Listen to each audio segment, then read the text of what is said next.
দর্শক আপনারা জানেন আজ বিকেল 4টার দিকে চট্টগ্রামের রাজধানী এক মর্মান্তিক ঘটনা ঘটেছে। সেখানে শিশু মেজবাউদ্দিন গভীর নলকূপে পড়ে গিয়েছে, 12 ফিট নিচে সে পড়ে গিয়েছিল। তাকে উদ্ধার করে হাসপাতালে নেওয়া হয়েছে। তাকে আসলে একটু আগে আমরা খবর পেয়েছি এবং জানতে পেরেছি তাকে মৃত ঘোষণা করেছে চিকিৎসক। আমরা সে বিষয়ে সরাসরি জানবো। আমরা চলে যাচ্ছি আমাদের সহকর্মী মামুনুর রশিদ অভির কাছে। আমরা যাবার আগে আমরা একটি প্রতিবেদন দেখে আসতে চাই।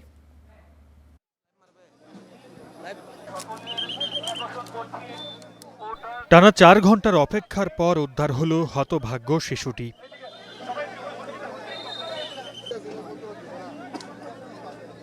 এর আগে বুধবার বিকেল 4:30টার দিকে চট্টগ্রামের রাউজানের জয়নগর গ্রামে বাড়ির পাশে খেলছিল 3 বছরের মিসবাহ। এ সময় হঠাৎ সে বাড়ির পাশের গভীর নলকূপের গর্তে পড়ে যায়।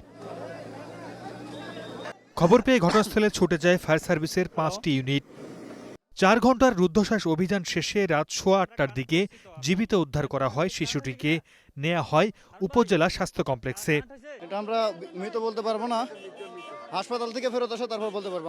ঘটনার পর থেকে আতঙ্ক আর শোক নেমে এসেছে ভুক্তভোগী পরিবারে। ফায়ার সার্ভিস বলছে তদন্তর পর জানা যাবে আসল ঘটনা কি ঘটেছিল। Desk report, star news.